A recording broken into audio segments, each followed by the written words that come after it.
Hi, I'm Andy Josuweit. I am the founder and CEO of Student Loan Hero. We bootstrapped the company. We started in 2012. We grew to about 70 employees. Top line was over $10 million, and we recently sold to Lending Tree for $60 million. And we were lucky enough to have Rob Lynch as our coach.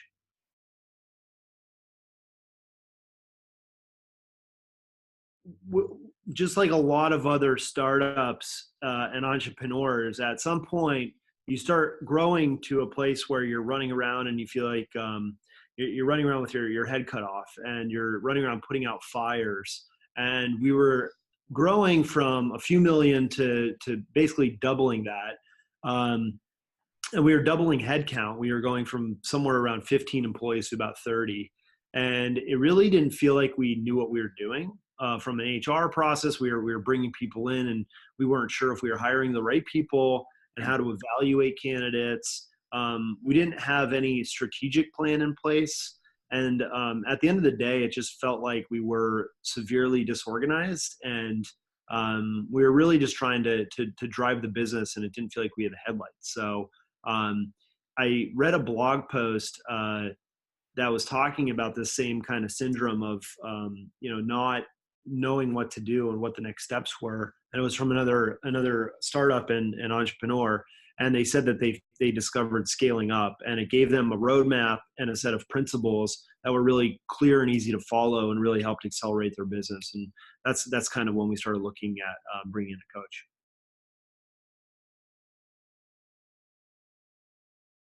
Yeah, so I interviewed several coaches. When I met with Rob, he was really easy to relate to. I really liked his past experiences. He's been there, done that. It's not just theory working with Rob. And so, a lot of the problems that we were experiencing as a small company, he dealt with in the past, whether it was how to do strategic planning or how to build a team of the right people. And I really appreciated his thoughts and experience and philosophy when it came to a lot of the issues we were having. So at the end of the day, like I just felt a lot more comfortable working with Rob than a lot of the other coaches I met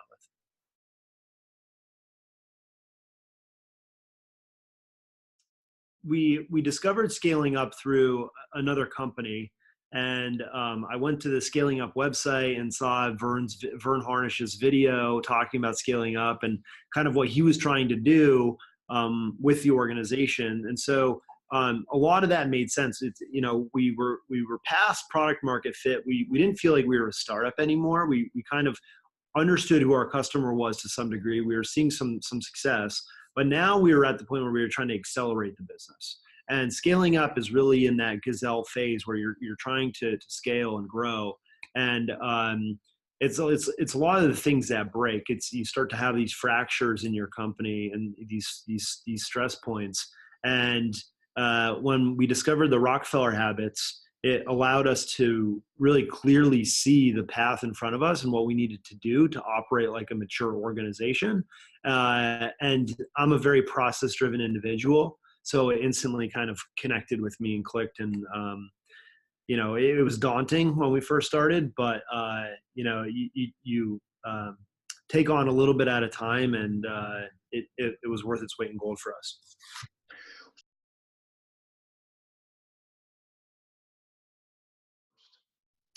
Yeah, so when we first started working with Burst, we didn't have an HR process in place. We were kind of just like, hey, do you know anybody who wants to work at Student Loan Hero? And that doesn't always bring the best people. So one of the first things was we wanted to grow from about 15 to 30 employees. So we said, okay, well, how are we going to find the right people? How are we going to evaluate these candidates? And then once we get people in the door, how are we going to help coach them and train them to become the best employees that they can be? So HR was one of the biggest components that really helped accelerate our growth. And then beyond that, once you get all these people on the bus in the right seats doing the right things rightly, then it comes down to giving them the plan. And that's where the strategy component comes in. And we weren't doing quarterly planning. We were doing day-to-day management. But we didn't really think beyond the week or month ahead.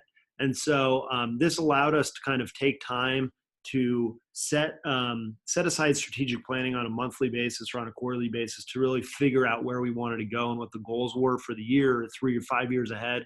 And then the last thing that we really benefited from was the accountability and execution piece. So, we got the right team in place. We knew where we wanted to go, but then how do you manage it from a daily basis? And so you have to have the right communication rhythm in place, and you have to tell people how to do their jobs effectively. And so setting up an accountability system and a communication rhythm was super important for our organization.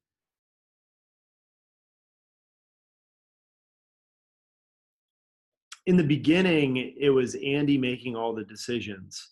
And I was sitting there ripping my hair out, trying to put out all the fires. And I think Rob saw that and said, okay, well, the only way we're going to grow is by taking you out of the equation. And one of my favorite books that Rob recommended is called Multipliers. And it's really about helping other people become the best version of themselves. And one way to do that is by you giving them challenges and stepping out of the equation. And so, just by empowering our team and giving them the processes and the plan to execute on allowed me to kind of step out of the day to day, and it allowed our team to grow as leaders themselves.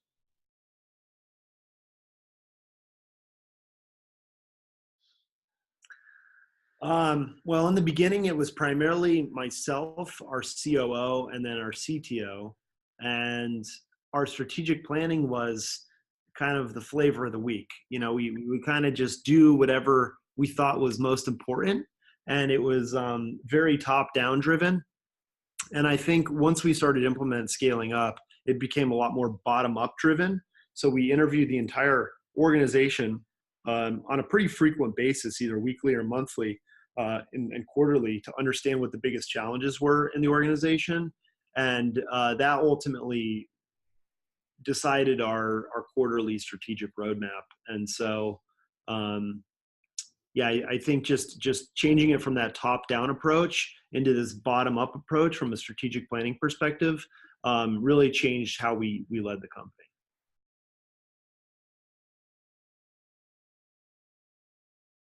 Well, we didn't have one in the beginning, right? So that's the biggest thing. We literally didn't have any HR processes, and so if I was going to start another organization today, I would start with HR. I think HR and people is your greatest asset as a company, and when we first started, we kind of looked for domain experience, and we said, okay, has this person done this or worked in this industry in the past? But we weren't looking at past performance. We were really looking at, do we think they can do the job? And I think when we started using Scaling Up, we developed scorecards, and the scorecards allowed us to ask the question, has this person done this in the past? Because that's going to help us determine if they're capable of doing this in the future. So that was a big component. And then we also rolled out quarterly performance reviews. So everybody had a scorecard of what was expected of them, and people knew how to win the game. People knew how to keep score. And so we set goals and targets for people and KPIs for people to hit on a daily, weekly, monthly, quarterly basis. It kind of varied by role, but then our team clearly understood the rules of the game and how to win the game. So that was really, you think employees would not want that because they'd be judged a lot more frequently, but our team actually really enjoyed it because it gave them clarity on how they could win in their role and how to unlock performance bonuses, and how to kind of level up and get that promotion. So, I think one is the biggest HR takeaways were, bringing in the right team and building the right team. And then two is coaching that team, leading that team, and helping them level up and get to the next place for them.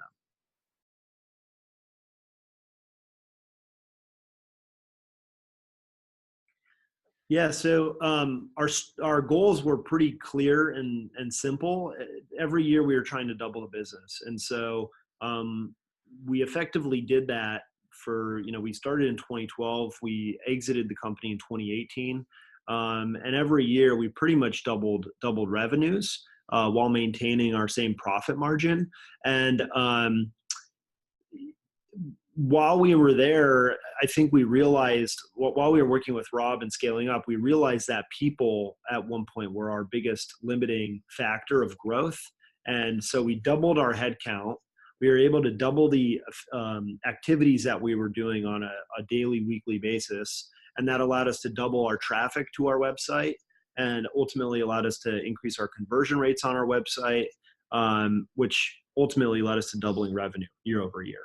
And the tools that we used, we pretty much used the entire scaling up toolkit. I think we leaned more on the people processes. We leaned more on the execution piece of scaling up, and then the strategic part of scaling up.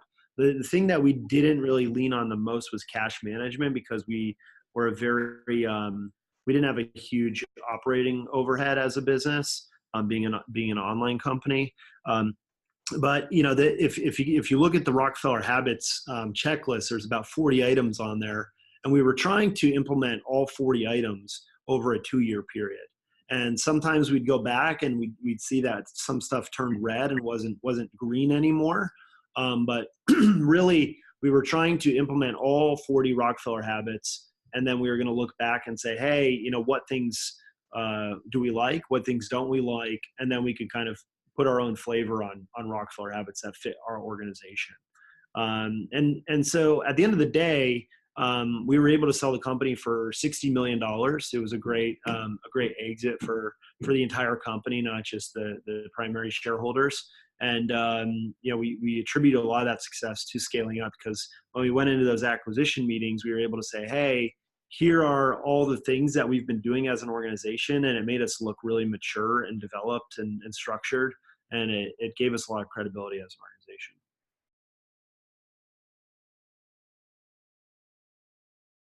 Candidly, I think that's hard for us to measure. I think if anything, it just gave us more data and metrics to look at, and how to judge performance of individuals. Like whenever we did our quarterly rock planning or establishing KPIs for a person or a team on a quarterly basis, it allowed us to kind of hone in on those numbers and see if people are being effective, if processes are being effective.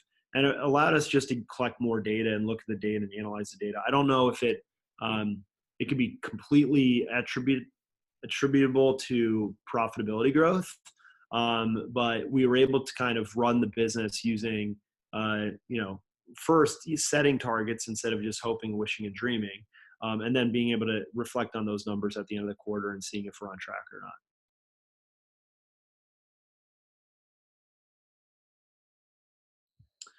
That's a tough question. For me, the way I looked at it was, is this price point going to afford me, less stress? And is it going to align our team?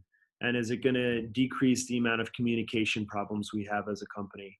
And the way I looked at ROI was, we're solving all these big problems. Like, what's the price that you put on strategic planning? What's the price that you put on people management? These are the most important things of your company, and they're invaluable. And if you're not an experienced leader and you haven't done this in the past, or you haven't developed a fine-tuned and streamlined system, then it's worth its weight in gold. Even if it doesn't show up on your P&L statement in year one by using the coaching. I think it's inevitable at every company's growth cycle to implement these processes. And just to be candid, like any company I start in the future, I'm going to be using scaling up and the Rockefeller Habits for future ventures, and or even as an investor, an advisor, I'm constantly recommending and speaking praise on scaling up. So from a pure profitability and ROI perspective, it's tough to put a number on it, but I think it's worth its weight in gold.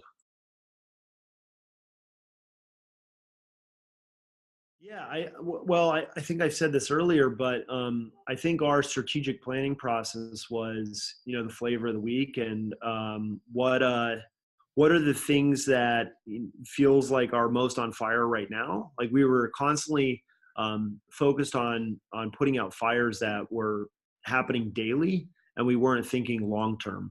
And by focusing on things like the BHAG, which is our big, hairy, audacious goal, or our 3 to 5 year plan, we were able to see out further past, our 1 month plan or our quarterly plan, because sometimes the monthly plan and the quarterly plan um, aren't aligned with the long-term objectives of where you're trying to go as a company.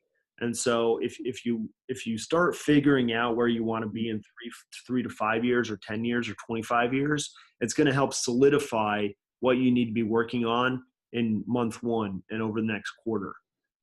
So I think, we didn't really know where we wanted to go. We didn't even ask ourselves that question. We were just doing things and doing activities. And this really forced us to, question where we wanted the business to go. And, coming back to a quarterly perspective, it gave us a roadmap and how to get there.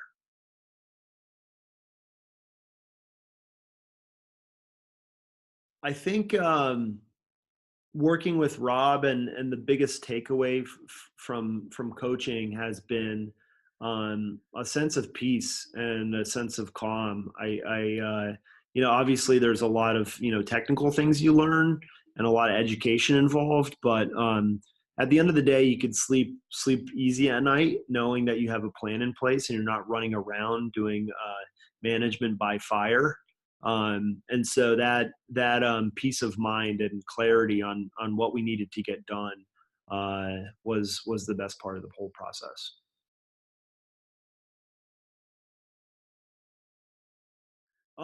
So I'm not sure if this is how Rob works with all of his clients, but I really wanted every single employee in the organization to experience scaling up in the Rockefeller habits. So when we first started working with Rob, it was really just myself, our COO, our executive team, and then we brought it down to our VPs, and then we brought it down to our business unit leaders, and ultimately we brought it down to the frontline employees. And so we educated everybody on scaling up, what it was, and what the goal of scaling up is, and really explained all the 40 principles of the Rockefeller habits. And I think it gave a lot of people clarity on how to act within the organization and how to operate and how we think about things as an organization, and why we make certain decisions. And it gave people tools to lead and to make decisions on their own. And because otherwise, if we didn't have those rules or processes in place, then all the pressure is on the executive team and the C-suite or the VPs or whatever to be making all the decisions and to be creating all the processes. And this kind of gave empowerment to the entire organization.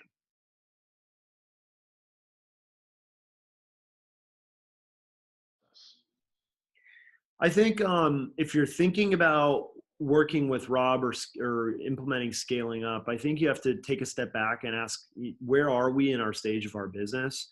I don't think scaling up is a good fit for early stage companies. Like if you haven't found product market fit, I think scaling up could be premature.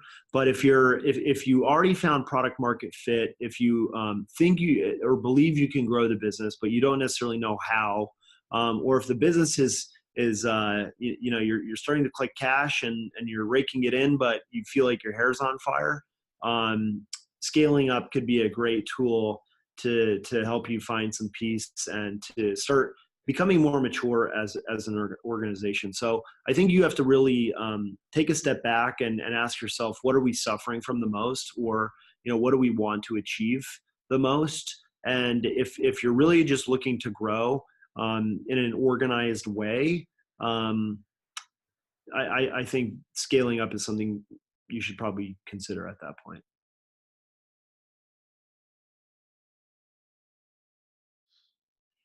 Um, I think it's important to understand the level of commitment it takes. It is a pretty big uh, process, and there's a lot of education involved. And um, I needed to convince our organization of scaling up. So there's a lot of buy-in involved. And it's not just something that you could implement over a week or a month. It really is a long process.